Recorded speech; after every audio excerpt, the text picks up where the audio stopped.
Thanks for joining us again on the newsroom. Ondo State Governor Rotimi Akeredolu has contracted the novel coronavirus. Akeredolu confirmed his status on his verified Twitter handle on Tuesday. The governor, who said he's asymptomatic, said he's been self-isolating and working from home. In a video attached to the tweet, Akeredolu said he took the COVID-19 test after being treated for malaria. The National Union of Road Transport Workers has asked the federal government to subsidize operation costs for motorists. Acting Secretary General of the union, Kabiru Yao, made the call, saying guidelines outlined by the government for resumption of operations require operators to carry fewer passengers on each trip, thereby reducing their income.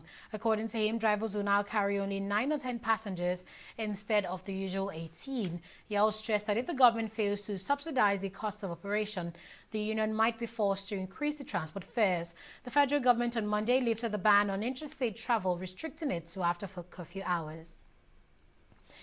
The Kogi State government says it has partnered with the United States Center for Disease Control to set up a reference molecular laboratory for COVID-19 testing. The State Commissioner for Health, Saka Haruna, says the laboratory will be used to attend to residents with symptoms related to COVID-19. The laboratory was set up amid the state's insistence that it had no case of COVID-19, and it also comes 24 hours after Nasi Ajana, the state chief judge, died at the COVID-19 isolation center in Abuja. The International Human Rights Commission is looking to ease the burden on Nigerians amid the COVID-19 pandemic through the provision of face masks and face shields. The country head of the international body, Friday Sani, disclosed this in Abuja during a meeting which also witnessed the presentation of award to the Minister of Foreign Affairs, Geoffrey Oyema. While acknowledging the recognition conferred on him, the minister said the move is to ameliorate the plight of Nigerians as apt as he fears for the lives of the citizens at this trying period. In presentation of this plaque, I also initiated a program that I feel has been approved, has been sent to the World Headquarters and has since been approved by the World Headquarters to complement the effort of Nigerian government. What we did was to look into our local productivity to be able to see how we can provide face masks to all Nigerians, if possible, all Nigerians. But in the average, we should be able to reach out to an average Nigerians in terms of having the face mask for almost free. We know that very soon, the interstate borders are going to be open. Domestic flights will soon resume. These also increase the risk. But of course we have to balance things. We have to balance the need to allow people to make a living, for our economy to continue, and also the health challenges. So we have to also remain sensitized of the need to stay safe and keep others safe. And of course we all know that one of those is wearing face masks, and we see very often cases and examples, of a lot of people still going out not wearing face masks. We'll be right back after this break. Do stay with us.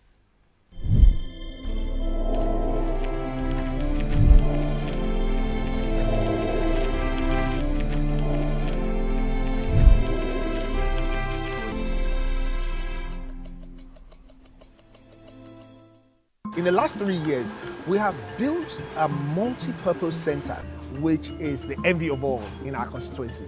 And I can tell you that the people who are living there are already enjoying it. Guy, do you think what this man just said is true? See, I seriously doubt. I'm sure it's one of those their silly lies. Wait, do you know there's a way to find out if these things he's saying is true or not? This is the Construct app. It gives people like us a sure way to track implementation of constituency projects. It gives valid and verified information on location of projects, amounts allocated, amount funded, the level of job done, and even the profiles of concerned legislators. You and I can post directly on this app. Are you serious? This is the Go-To app if you want to know how our Commonwealth is being expanded by the government. Wow. Let's even see if what this man said is true. Show me. The Construct app is developed by Other Paper Nigeria with support from USAID and is available on both Google Play Store and Apple Store. And it's true. Of course, I told you.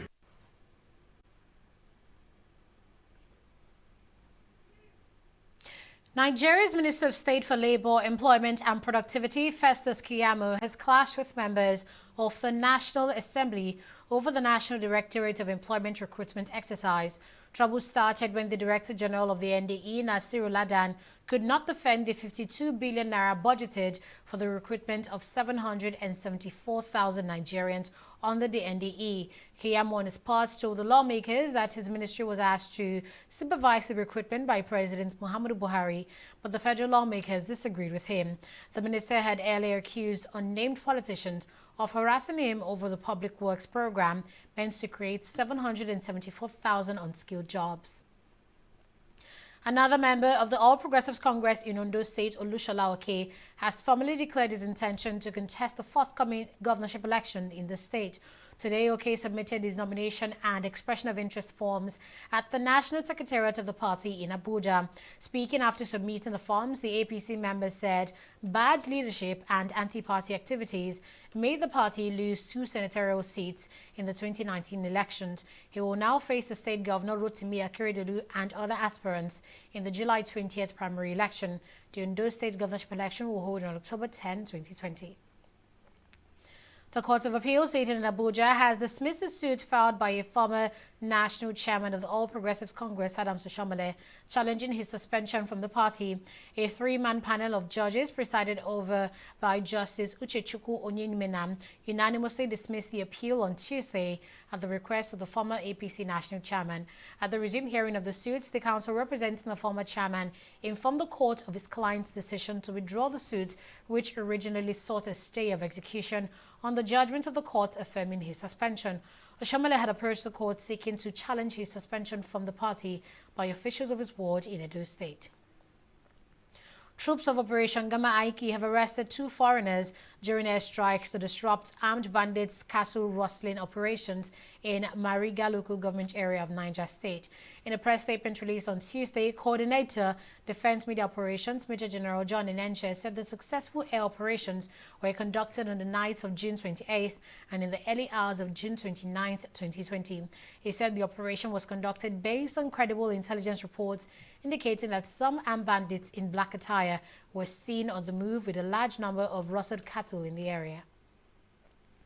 President of the Senate, Ahmed Lawan, and the Speaker of the House of Representatives, Femi Gbajabiamila, on Tuesday visited the presidential villa Abuja as part of efforts to resolve issues surrounding the planned hike in electricity tariff in the country. The 2 National Assembly leaders first met separately with President Muhammadu Buhari on the issue before meeting again with Vice President Yemi Osinbajo. At the end of the meeting with Osinbajo, they told State House correspondents that the earlier plan by the distribution companies to hike tariff from July 1st was untimely. A former U.S. policeman dubbed the Golden State Killer has pleaded guilty to 13 murders as well as confessing to dozens of rapes, robberies and kidnappings. Joseph D'Angelo Jr. admitted to being the notorious killer and rapist who stalked the state during the 1970s and 1980s, as the appalling details of his crimes were read out at a plea hearing held in Sacramento. Prosecutor Amy Holliday said the state was prepared to remove the death penalty and secure 11 consecutive life terms without parole for the former cop and Vietnam veteran. D'Angelo was arrested in 2018, 3 decades after the Golden State Killer had last struck. The manhunt finally ended after investigators successfully matched DNA evidence from crime scenes with a family genealogy database used by his relative. The Confederation of African Football (CAF) has postponed the next edition of Africa Cup of Nations, which is slated for next year 2021 to 2022. The CAF Executive Committee confirmed this development on Tuesday after a meeting held via Zoom conference. The decision has been influenced by the current global situation in regard to the COVID-19 pandemic that has seen a number of events or activities either called off or postponed. With 2 of the 6 qualifying rounds played, CAF deemed it possible, given the current situation, to have the remaining qualification phase and have the biennial tournament in January next year. Therefore, the CAF Executive Committee decided to postpone AFCON to January 2022, with Cameroon still retaining the hosting rights. And that's it on the newsroom for today. Many thanks for watching.